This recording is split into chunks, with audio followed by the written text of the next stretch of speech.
Hi, this is Kian. Welcome to Floppy Friday number 13. This is the first Floppy Friday running off an original bread bin or bread box for our viewers in the US, Commodore 64. So this is one that I have managed to resurrect. Let me just turn that off a little bit. Hold that to the side.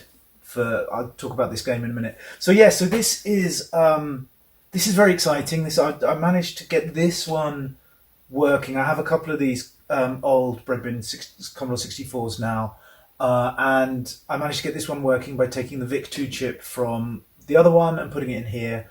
They're socketed, so there's no soldering needed or anything, and thankfully it kind of resurrected it. I had very low expectations about this particular auction lot.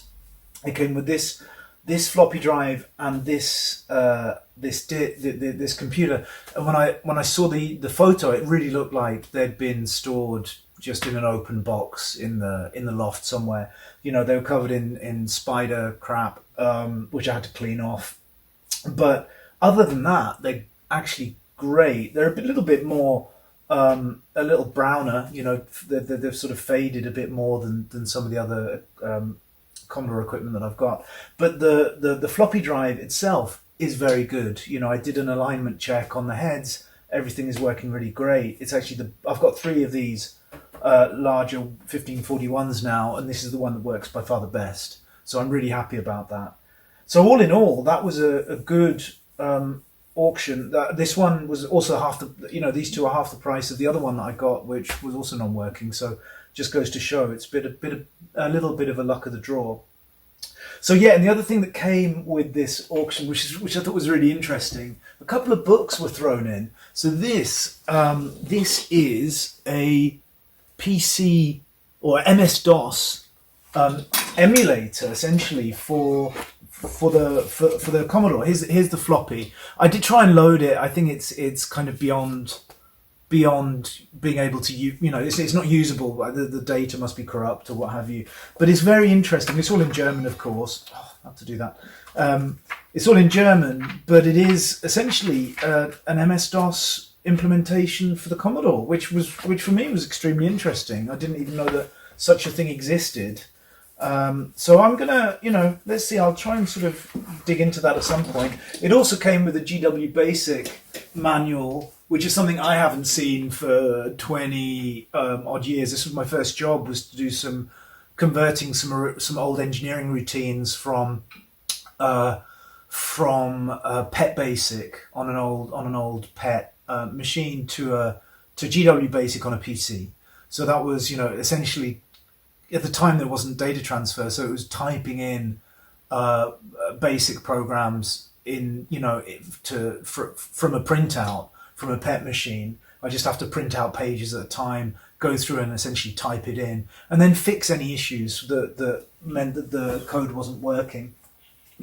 So anyway, that was my first job, and so it was a bit of a blast from the past to see these two, to see that book show up there as well. So today we're going to take a look on this old Commodore 64. I'm going to take a look at a couple of games, both of them involving Ferraris, which is quite interesting. So both racing games. Now I mentioned this one before, that I really wanted to try and find it, and I didn't find it on any of the floppies. So this is Outrun, at least track A, I think, for Outrun. Now I couldn't find it on any of the floppies, but I did find it online as a ROM. So that's kind of I've realized now that I can actually use this Zoom floppy device. So this is a card that is very handy. It sort of plugs in to the serial port for the floppy drive itself, and you plug the other. There's a micro mini USB cable that you then plug into your PC, and you can use some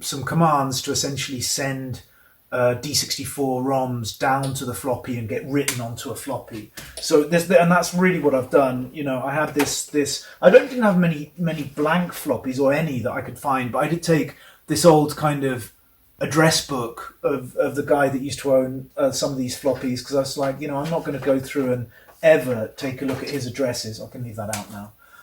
So why don't I just sort of overwrite that particular one, because that feels like it's personal data anyway.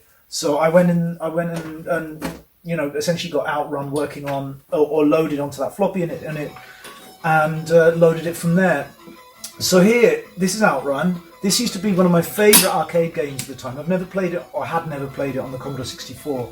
So I can kind of choose a couple of song versions. I think there's really only two. There's Off or this one. This one, I'm going to try this one because the other one was a little bit annoying. And then if I hit the fire button, and then there we go. Now, one thing I did kind of notice, so you can see the horse at the back. So this is a Ferrari. One thing, it's not quite as colourful as I remember on the arcade version.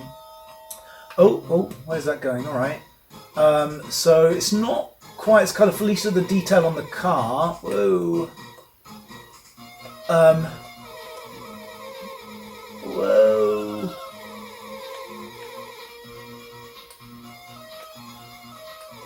I mean, the racing is not. It's fun. I mean, I used to love playing this in an arcade.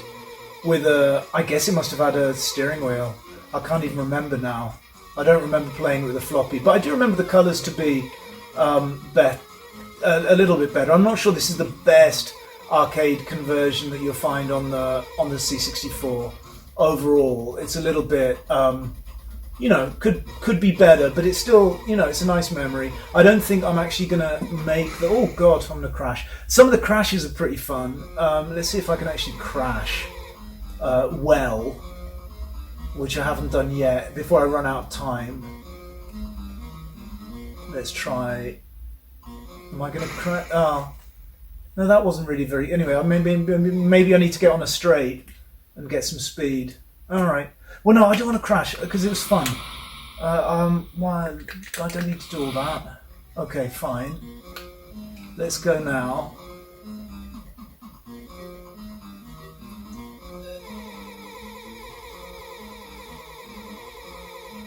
Okay. I think if I just... There! Look at that! Oh, fantastic. Anyway, that was a crash. Alright, so that was it for Outrun, which was a real blast from the past for me. I really enjoyed playing that one back in the day, and it was fun to see it again now.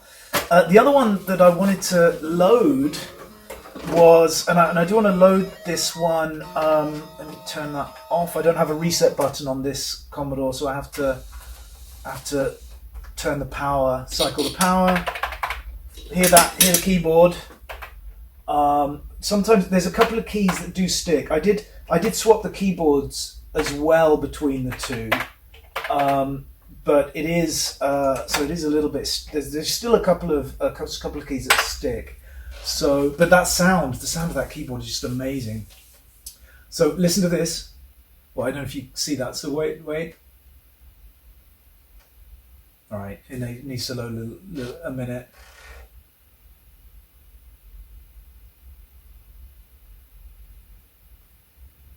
Gentlemen, start your engines. Gentlemen, start your engines. That's not. It's not bad. The sound. I've always. Compared to what we used to have on the Spectrum, I have to admit the sound chip inside the C64 is fantastic. It's really good, and the graphics as well, really. So this is Ferrari Formula One. Now it's less about the racing, but even that though. I mean, let's see.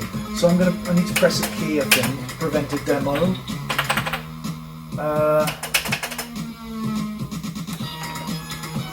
I'm not quite sure with this one. I think I might need to use the other floppy port. Let's try.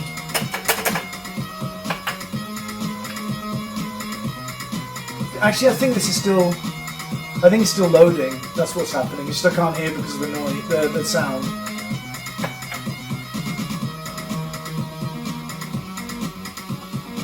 But it's the loading screen is pretty neat. So let's take a look at the game itself.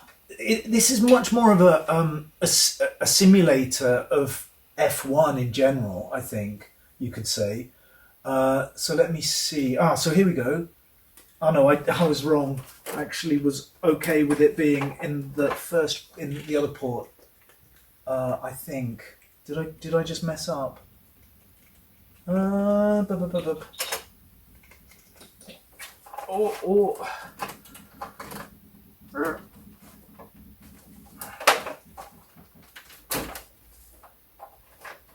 Okay. Oh no! I might have to reload that. You can see the mouse cursor in the top left is it should move with the joystick. At least that's what it did the first time around. So I'm going to have to reload this game, in which case I will fast forward this whole section.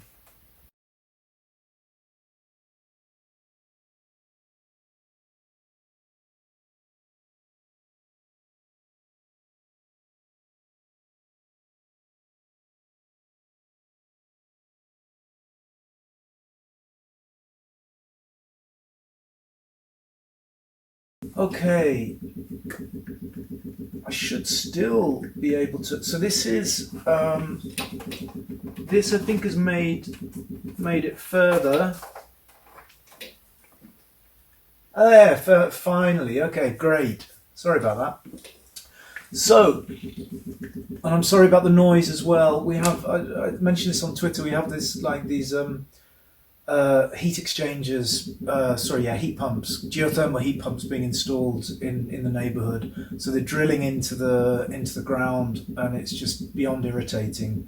And I figured that I'd at least try and record because it was quiet earlier, but they start up at any moment. It just feels like somebody's tapping on your skull. Anyway, I can set the date and time here.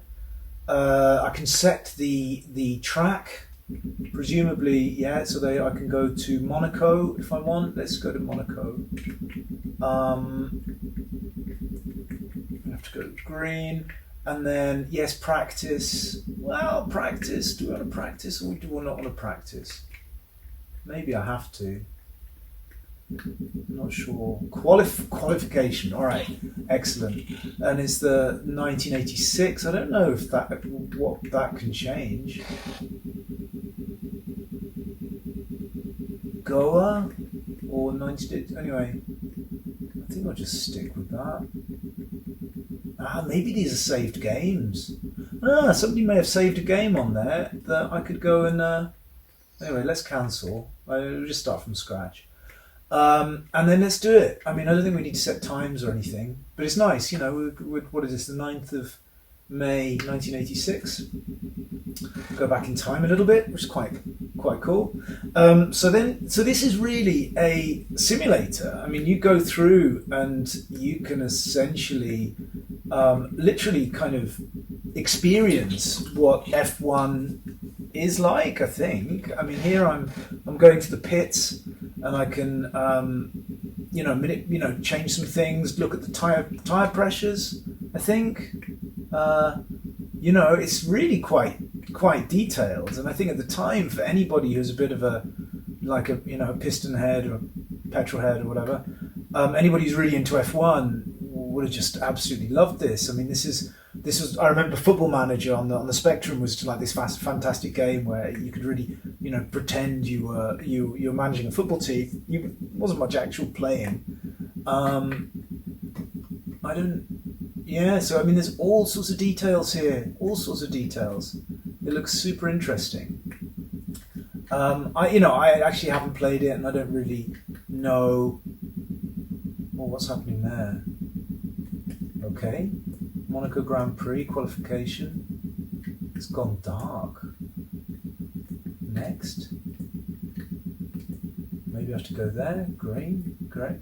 Okay. Well, I don't know what happened there. Anyway, so I think what I needed to do was click on that last time to get back out. And then, as far as I recall, I could then go down onto the race itself. Maybe it's this one?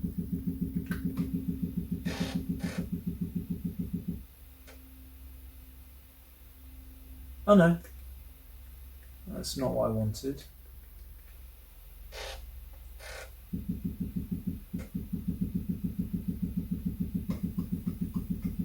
Here, maybe I have to go on this one. Please flip disk to side 2. So I've got a little bit more loading to do now. Let's go ahead and flip the disk over and hit green again.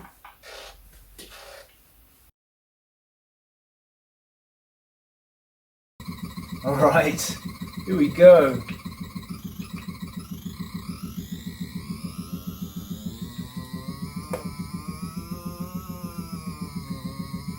So the Zap magazine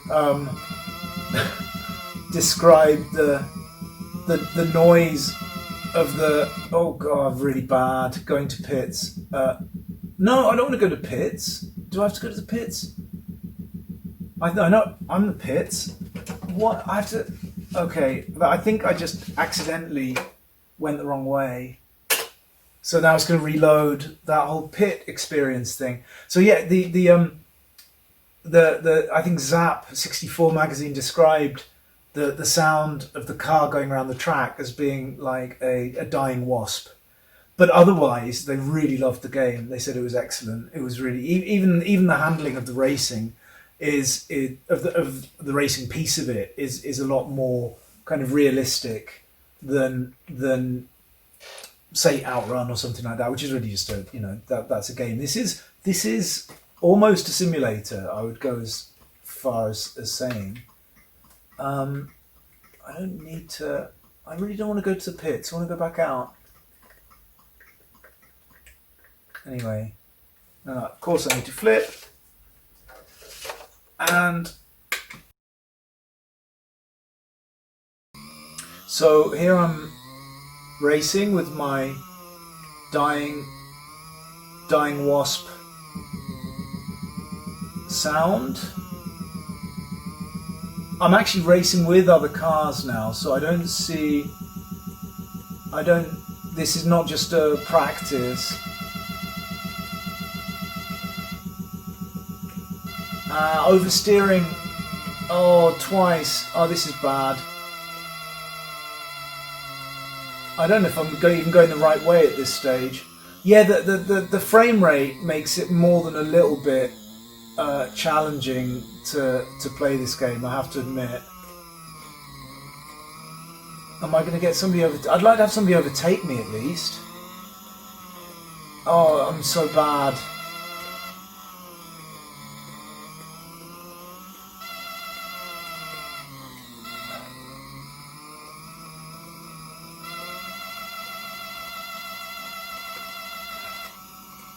Oh, I'm just snaking over the... Oh, this is a disaster. Anyway, all right. I'm going to give up. And that noise is awful as well. Okay. That was it for this week's Floppy Friday number 13. Please join me next week, where, with any luck, I'll be trying out a Commodore 128. But let's see, maybe that'll be the week after. I hope you enjoyed this. Please keep the suggestions coming. Now that I've realised that I have a way to sort of write floppies based on ROMs that I can download off the web, it's kind of a bit less interesting, I admit, than going through the floppies themselves. But at least that is a way for me to get games that I don't have. So if you have suggestions, please keep them coming, and I will hopefully address some of those in the coming weeks. And with that, thank you very much, and see you soon.